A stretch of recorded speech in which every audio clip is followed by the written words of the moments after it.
Hi everybody, welcome back to Real Estate Investing Adventures. I'm Joe Jurek. If you're a return guest, welcome back. If you're new to my channel, who the heck am I? Well, my name is Joe Jurek. I'm a real estate investor and I get to travel all over the country working with people just like you. I get to work with people trying to start their real estate business and do their first deal or take their real estate investing business to the next level. Welcome back to the A through Z series on how to get a deal done, how to do a deal. What are we on? The letter X. For X marks the spot, right? When you do real estate, a lot of times you're going to have to fill out agreements, contracts, letter of intent, understanding, offers to purchase, whatever you may call it. And often when you go through that contract or that agreement, don't just blatantly sign an X without reading it.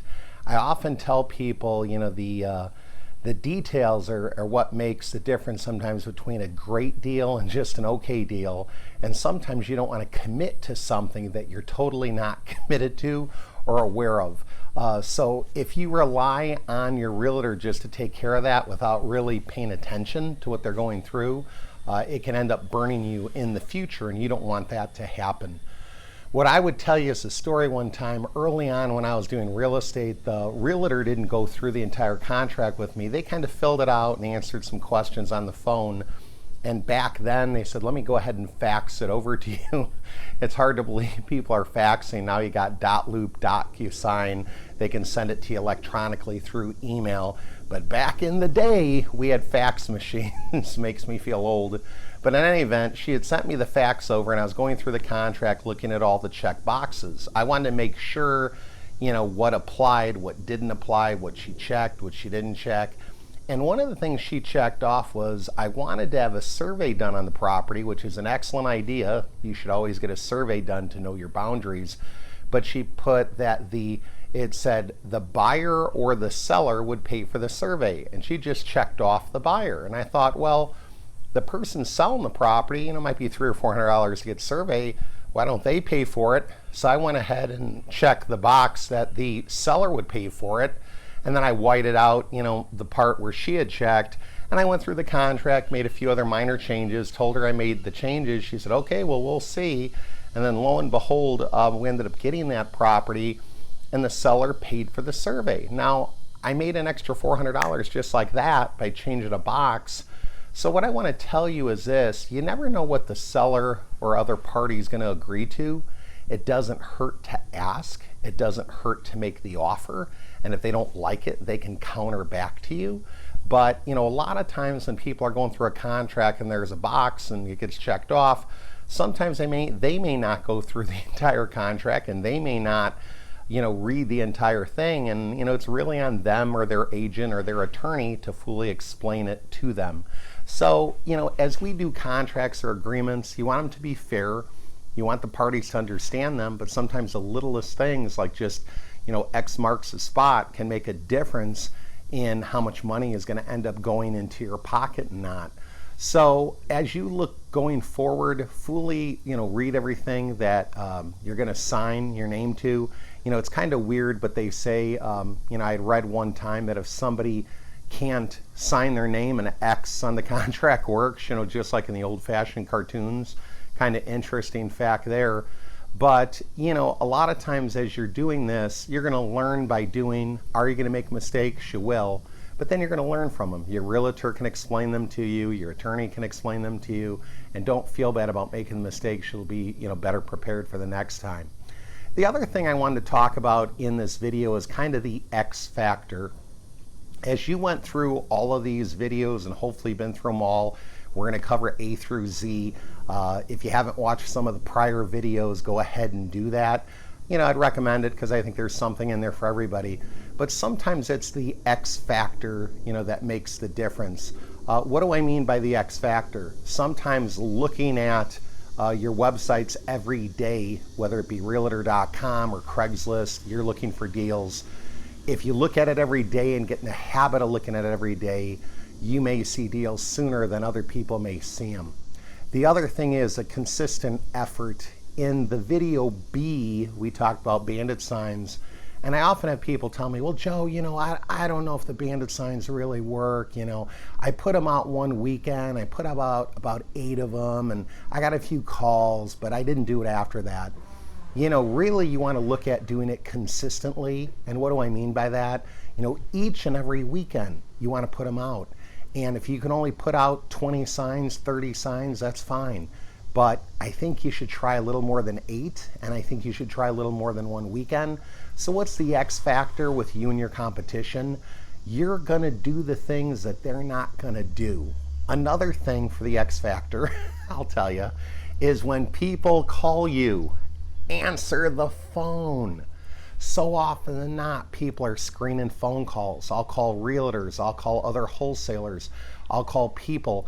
And I feel like they're screening the call because shortly after I leave a message, they either call me right back or they text message me. Now, if you don't recognize the number or you just had one of those days, I know it's okay not to answer the phone, but here's the thing. What if it's a motivated seller calling you, you don't answer, and they call the next person's number they found that buys houses? You might have lost a great deal.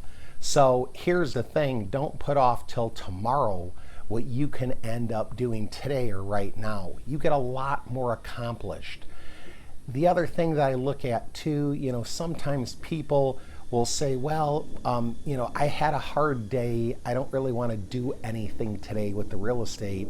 We talked before about you should try to do at least one thing a day, because then after 100 days, you've accomplished 100 different things. Real estate is all about a consistent effort every single day. It's about each day kind of thinking about how you can build your business and how you can make your business better. Throughout these videos, I've tried to give some golden nuggets of wisdom of things that I've done, and hopefully you've benefited from them and stuck with me throughout the whole video, because sometimes I try to save a few at the end. But one of the golden nuggets that I wanted to share with you is you really gotta market to everyone and anywhere because everything's marketing and marketing is everything, that cliche. I had a client one time, I told them to get car magnets to put on their car that says "We Buy Houses" and their phone number.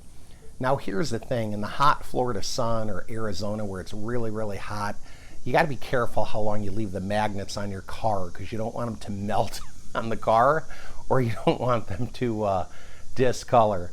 And in the frozen tundra wintertime of cold places, if it gets well below 0, sometimes the road salt or the coldness can make the magnet just whoosh, come right off the vehicle. So at any event, when it's really cold or really hot, don't put them on. But here's the thing I'll tell you.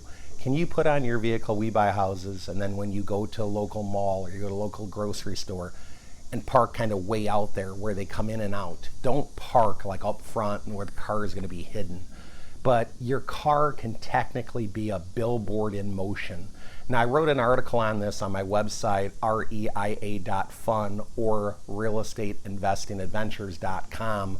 So check out the article, or maybe you could even Google it, "A Billboard in Motion" by Joe Jurek.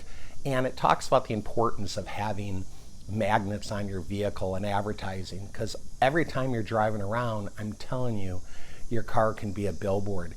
And I had one person that said, "Oh, Joe, I'll be so embarrassed about, driving with those magnets on my car doors." And what I told him was this: would you be embarrassed going into the bank every month cashing checks?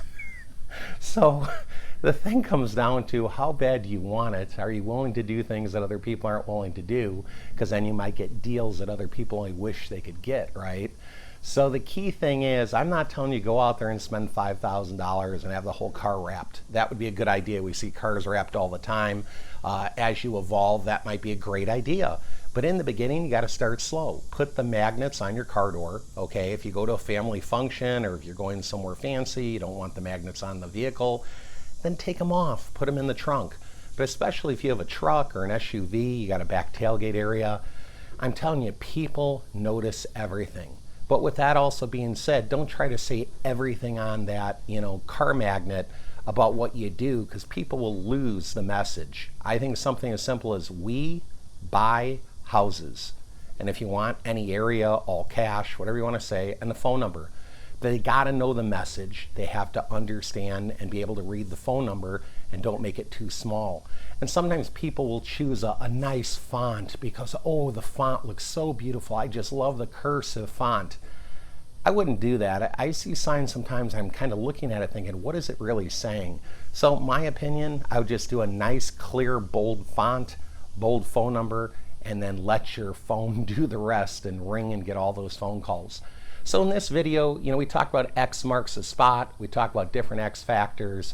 So hopefully you've enjoyed the letter X. Get out there and make those dreams a reality. Take care now. Believe and achieve. Bye-bye. Do it now. Believe and achieve. Take care.